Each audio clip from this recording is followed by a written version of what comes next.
This is the first estate, and this lesson centers on Epistle to George Bush regarding Jesus' final hour. Strong's Concordance. This book contains the definition of every word in the King James Bible.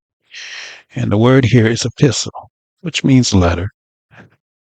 In the book of 2 Thessalonians chapter 2, verse 15. Therefore, brethren, stand fast and hold the traditions which ye have been taught, whether by word or our epistle. So the word is Esau, as you can see, it's hairy rough, eldest son of Isaac and Rebekah, and brother to Jacob. Means hairy or rough. Esau. Now, Esau also means ruddy. Now here's the word pale. And at the very bottom of pale means ruddy. Now pale, supposed North American Indian word for European. Now, in this particular frame, the key, we go directly here to pale. And that is translated to wrestle. Okay? So, in the book of Ephesians, chapter 6, verse 12, for we wrestle not against flesh and blood, but against principalities, against powers, against rulers of the darkness of this world, against spiritual wickedness in high places. In this particular case, we are speaking on the Bush family, but the highest place is the Vatican. And we know that all presidents, once elected, they have to go to the Vatican to visit with the Pope. So it's from the Vatican all the way on down. There's a pecking order. Brings us here. We go directly to the key. So here is Bush. All right. And to pale. Okay. So this is directed to this particular person, George Bush. To the pales. This is George Bush. Okay. So in the book of Isaiah, chapter 19, verse 9, moreover, they that work in fine flax and they that weave networks shall be confounded. We move to this particular frame and we see the word network and white cloth, white stuff. We're going to go to the key and Khore. Now, once again to the key Khore. And it is Hori, right here. Hori. Hori, here you see it. George, what it translates to. So, we've established George Bush and who this epistle is directed to.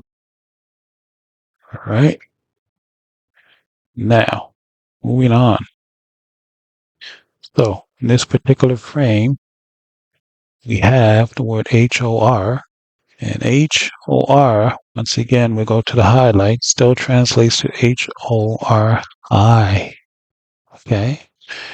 Now, this particular frame, HOR, all right there, HOR, and we have another verse. So in the book of Numbers, chapter 20, verse 27, states, and Moses did as the Lord commanded, and they went up into Mount Hor in the sight of all the congregation. The sight of all the congregation. So this particular mountain also had Israelites who were there as well. So it's no surprise because even in the current day and age that we are in, you still see these wicked blacks, within the political realm. All right?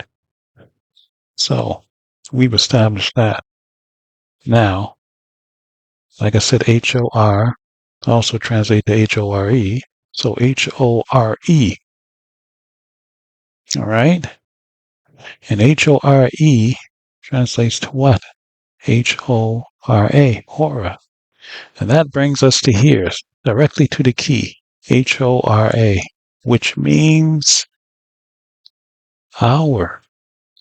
So in the book of John, let's go there, chapter 2, verses 1 through 4. In the third hour, and the third day there was a marriage in Cana of Galilee, and the mother of Jesus was there.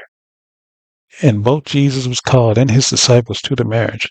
And when they wanted wine, the mother of Jesus saith unto him, They have no wine. Jesus saith unto her, Woman, what have I to do with thee? Mine hour is not yet come. His hour is not yet come. That trying hour in which George Bush was there in a previous incarnation perhaps doesn't look the way he does today. Okay, that's how incarnations and reincarnations work. You know, your spirit and who you are remain the same, but your shell, your outer shell, your form may change, but it's still you. Okay? Mine hour is not yet come for the Jew. Jesus was a Jew, or Judah. Judah means praise, son of Jacob by Leah. Continuing on with that particular frame, the previous frame, Judah. All 12 tribes are known as Judah. They maintain a distinct tribal blessings, but they are all of one race. Okay? And that is black. So in the book of Jeremiah, chapter 14, verse 2, Judah mourneth, and the gates thereof languish. They are black unto the ground, and the cry of Jerusalem is gone up. Very important for me to point out the word languish in this particular case, because we're dealing with politics. Now, languish means weak or feeble.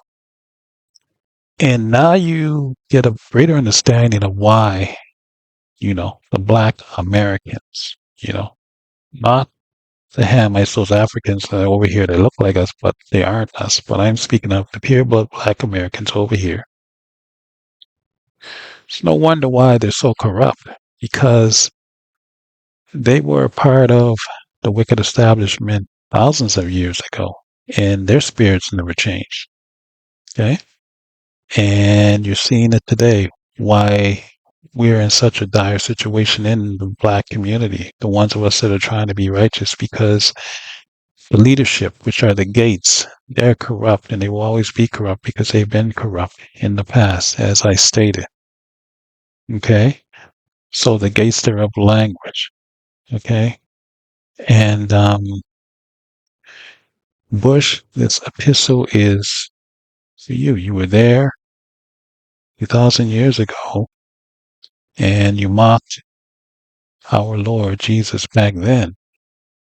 And things happened in the future, which I will review in upcoming episodes. So anyway, it's been the First Estate with another lesson. I will see you in the next one.